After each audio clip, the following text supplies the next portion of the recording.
Assalamualaikum warahmatullahi wabarakatuh. Baik, pada kesempatan kali ini kita akan membahas tentang rekayasa kurikulum. Ini merupakan bagian dari mata kuliah pengembangan kurikulum pendidikan kejuruan, di mana salah satunya membahas terkait dengan rekayasa kurikulum.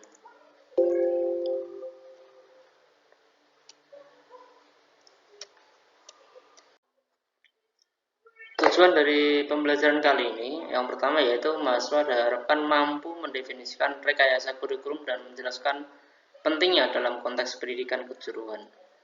Kemudian yang kedua, mahasiswa nanti dapat menyebutkan dan menjelaskan prinsip-prinsip dasar yang harus diikuti dalam rekayasa kurikulum pendidikan kejuruan serta relevansi dengan dunia kerja, fleksibilitasnya, dan partisipasi stakeholder. Yang ketiga, mahasiswa diharapkan mampu memahami langkah-langkah yang terlibat dalam proses rekayasa kurikulum, termasuk analisa kebutuhan, desain, implementasi, dan evaluasi. Yang keempat, mahasiswa dapat mengidentifikasi dan membedakan berbagai metode rekayasa kurikulum seperti model Taylor, Taba, dan backward design, serta memahami penerapan masing-masing model dalam konteks pendidikan kejuruan. Mahasiswa juga dapat mengidentifikasi dan membedakan berbagai model kurikulum tadi, kemudian menerapkannya ke dalam proses rekayasa kurikulum, termasuk juga mengidentifikasi tantangan dan solusi yang akan dihadapi. Kemudian nanti mahasiswa juga diharapkan dapat berdiskusi secara mandiri dengan kelompoknya untuk menganalisa situasi nyata dalam pendidikan kejuruan, mengembangkan kurikulum yang relevan dan praktis. Kita mulai yang pertama, yaitu terkait dengan rekayasa kurikulum. Di sini dijelaskan bahwa rekayasa kurikulum ini merupakan proses yang sistematis dalam merancang, mengembangkan, dan mengimplementasikan, kemudian mengevaluasi kurikulum dengan tujuan agar lebih sesuai dengan kebutuhan peserta didik dan tuntutan dunia kerja. Jadi seiring perkembangan waktu, kemajuan industri, kemajuan teknologi pasti akan membutuhkan spesifikasi tenaga kerja yang berkembang juga. Nah, kurikulum sebagai salah satu pedoman di dalam melaksanakan pembelajaran di sini harus juga ikut serta dalam penyesuaian perubahan tersebut yang terjadi. Sehingga diharapkan nanti dengan penyesuaian ini akan membuat lulusan-lulusan dari sekolah ini sesuai dengan kebutuhan yang ada di dunia kerja. Lalu tujuannya apa gitu ya? Tujuannya untuk menyelaraskan kurikulum dengan perkembangan industri dan teknologi tadi.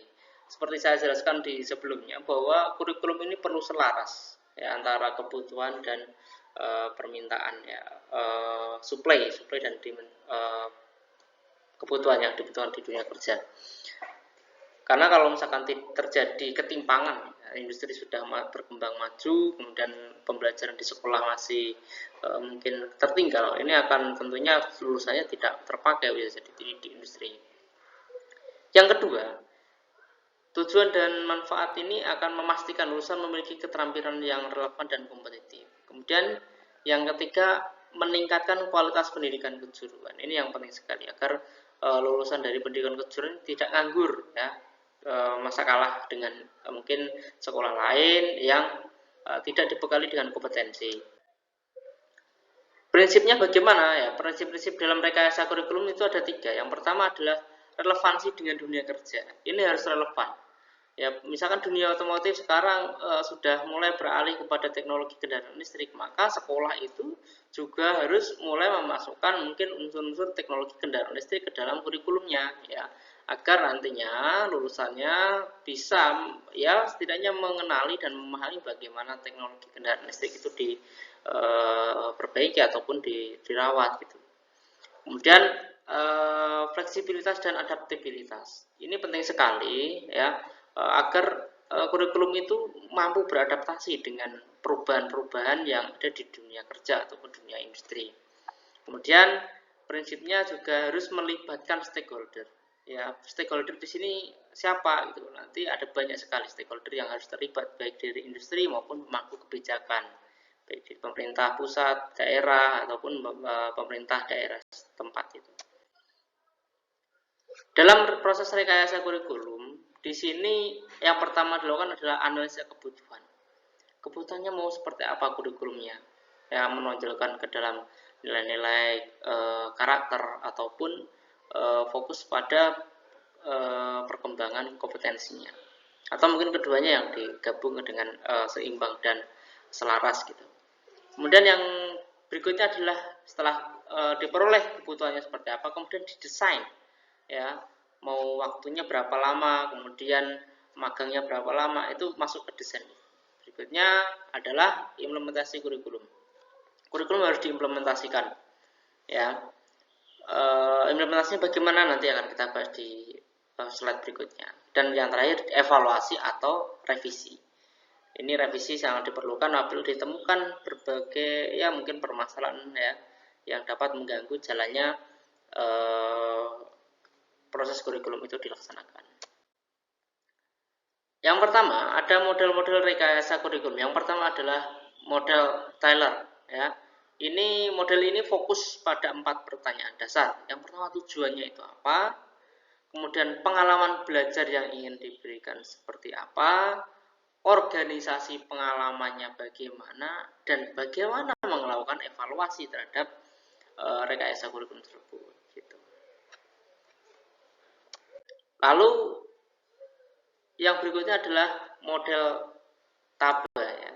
Dimana di sini kalau TABA itu mengedepankan partisipasi guru ya di dalam rekayasa kurikulum. Kemudian ada model backward design. Di sini memulai dengan menentukan hasil yang diinginkan terlebih dahulu dan kemudian merancang kurikulum yang mengarah ke hasil tersebut. Gitu. Jadi berfokusnya pada hasil yang diinginkan. Pertanyaannya sekarang, gitu.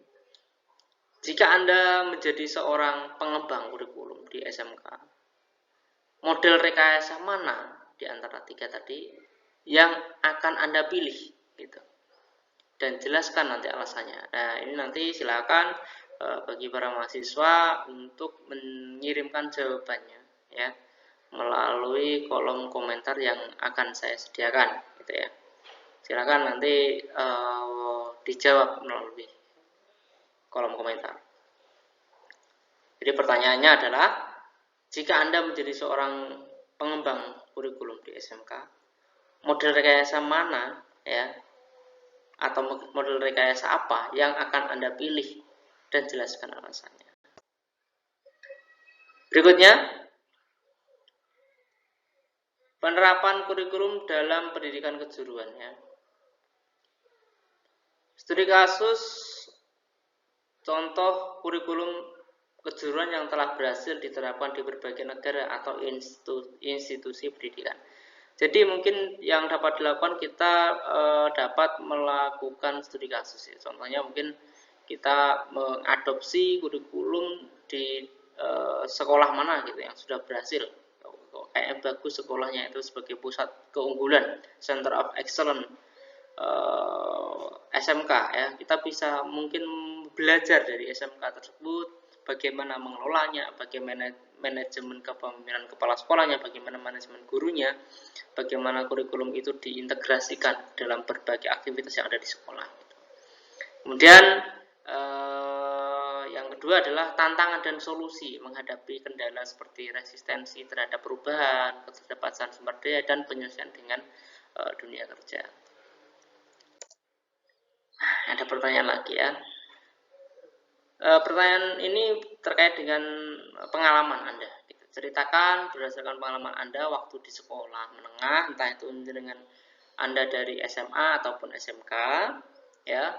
Ceritakan nanti bagaimana tantangan yang akan Anda hadapi di masa depan terkait adanya berbagai perubahan teknologi, keterbatasan sumber daya, dan kebijakan pemerintah terkait bidang pekerjaan yang Anda minati di masa depan. Jadi Anda harus melakukan flashback, jadi mengingat masa lalu Anda, ya. Anda kan belajar di SMA atau SMK, gitu, dapat pengalaman gitu. Kira-kira pengalaman yang Anda peroleh hingga saat ini itu kalau dihubungkan dengan kebutuhan yang ada di masa depan itu seperti apa? Gitu. Apakah bekal yang diberikan sekolah itu sudah sesuai dengan kebutuhan kerja di masa depan? Ya, itu nanti silakan diceritakan. Jadi ada dua dari pertanyaan yang sudah muncul ya. Nah, di dalam rekayasa kurikulum siapa sebenarnya yang terlibat? Personilnya itu siapa saja gitu. Yang pertama adalah pembuat kebijakan pendidikan. Ini mungkin bisa jadi adalah dari pemerintah daerah ya. Kalau tingkatnya SMK itu tentu biasanya mengundang dari dinas pendidikan baik di provinsi maupun dari kabupaten. Bisa memilih salah satu. Kemudian yang kedua jelas pengelola sekolah dan institusi pendidikan ini harus terlibat. Entah itu nanti dari tim task force-nya, jadi biasanya ada tim pengembang kurikulum sendiri, ya perwakilan dari sekolah. Kemudian guru, ya kalau di SMK ya guru, kalau di sekolah ya di universitas ada dosen. Kemudian ada peserta didiknya, siswa ini bisa dilibatkan atau mungkin alumni ya, alumni juga terlibat di dalam pengembangan kurikulum. Yang berikutnya orang tua wali. Orang tua wali ini juga mungkin perlu dilibatkan ya terkait untuk permasalahan mungkin ya penetapan jam sekolah ya melalui komite sekolah biasanya bisa dilibatkan sebagai perwakilan orang tua atau wali. Kemudian ada industri dan dunia kerja ini ya sangat berperan penting ya. Industri dan dunia kerja yang relevan tentunya kalau misalkan Anda bidangnya otomotif ya tentunya industri yang dilibatkan adalah industri otomotif bukan industri pariwisata, hotel ataupun industri yang lainnya atau mungkin boga ini tentunya nggak akan relevan. Kemudian bisa pakar kurikulum dan pakar pendidikan. Contohnya mungkin mengundang ahli ya profesor di bidang kurikulum pendidikan kejuruan ya kan ada itu di berbagai universitas. Misalkan mau mengundang pakar itu bisa. Kemudian lembaga sertifikasi dan akreditasi ini juga mungkin bisa menjadi opsi dalam pemilihan personil yang terlibatkan dalam rekayasa kurikulum. Ada komunitas dan organisasi non pemerintah. Contohnya di sini bisa LSM ataupun mungkin ya organisasi komunitas. Biasanya itu di tingkat program studi itu sudah ada organisasi ya yang menaungi asosiasinya. Kalau mungkin juga bisa melibatkan MGMP ya, musyawarah guru mata pelajaran itu juga bisa terlibat. Dan yang terakhir bisa melibatkan lembaga penelitian dan pengembangan ya, lembaga riset terkait dengan kebutuhan dunia kerja seperti apa. Dan mereka kan punya data, bisa memberi kita masukan. Lalu bagaimana ya setelah direkayasa bagaimana mengimplementasikan kurikulum yang sudah dibuat? Yang pertama adalah perencanaan implementasi. Dibuat perencanaannya seperti apa? Ya, yang untuk mencapai target itu nanti targetnya bagaimana? Lalu persiapkan tenaga pengajar ya.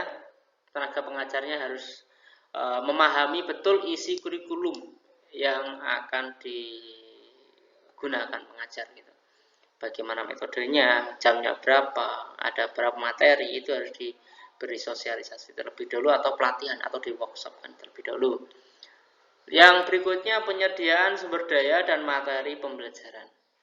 Sediakan sumber daya dan materi pembelajaran ya. Banyak sekali mungkin sekolah yang melupakan bahwa ada banyak sekali sumber daya yang terabaikan ya. Contohnya harus praktek itu alat-alatnya masih kurang dan tidak diperhatikan. Termasuk juga buku referensinya itu yang sering sekali terjadi. Berikutnya penyusunan jadwal dan struktur waktu ini sangat penting sekali bagi efektivitas waktu ya. Jam-jam penting. Waktu siang itu biasanya materi jangan terlalu sulit ya, lebih banyak ke aktivitas fisik biar supaya siswanya nggak mengantuk. Itu sangat penting sekali. Kemudian pelaksanaan pembelajaran, pemantauan dan evaluasi. Di sini ada supervisi dari kepala sekolah, itu penting sekali. Dukungan dan kolaborasi dari industri waktu ujian praktik ya. Itu sangat dibutuhkan ya. Jadi butuh kolaborasi apalagi magang itu juga sangat dibutuhkan.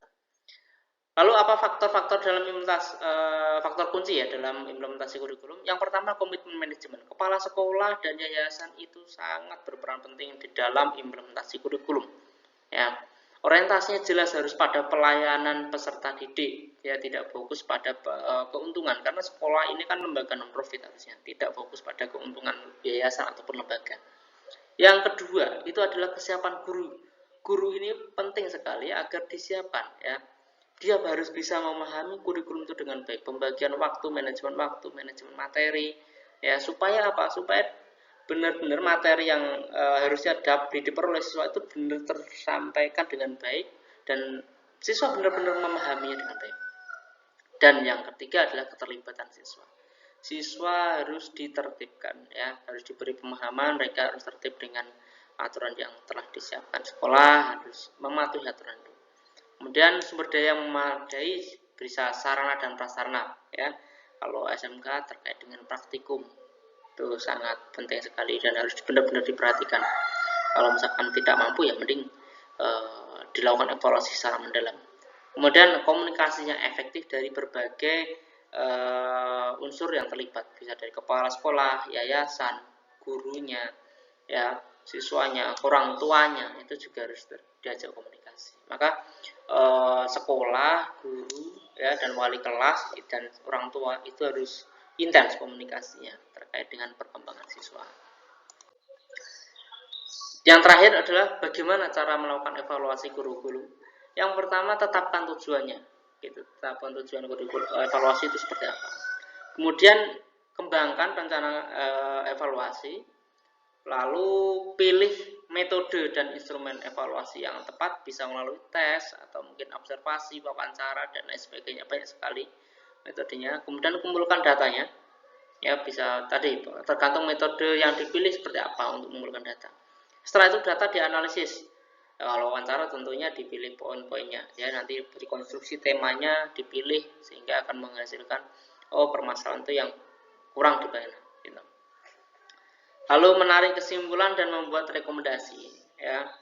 Di sini biasanya dilakukan oleh bisa wakil kepala sekolah bidang penjaminan mutu ya, atau wakil kurikulum yang melakukan ini. Kemudian susun laporan evaluasi dan lakukan tindak lanjut. Tindak lanjut ini bukan hanya bagian kurikulum, stakeholder di bagian kurikulum saja, tapi melibatkan yayasan dan juga kepala sekolah, bahkan guru juga harus terlibat. Orang tua juga harus dilibatkan dalam tindak lanjut ini. Supaya apa terjadi peningkatan di dalam hasil belajar nanti. Saya rasa demikian untuk materi pada hari ini, kurang lebihnya seperti itu terkait dengan rekayasa kurikulum. Silakan apabila ada pertanyaan atau diskusi yang dibutuhkan bisa melalui kolom komentar ataupun bisa nanti kita diskusi dalam kelas ya.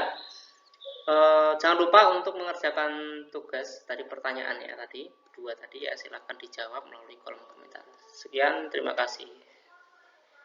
Wassalamualaikum warahmatullahi wabarakatuh.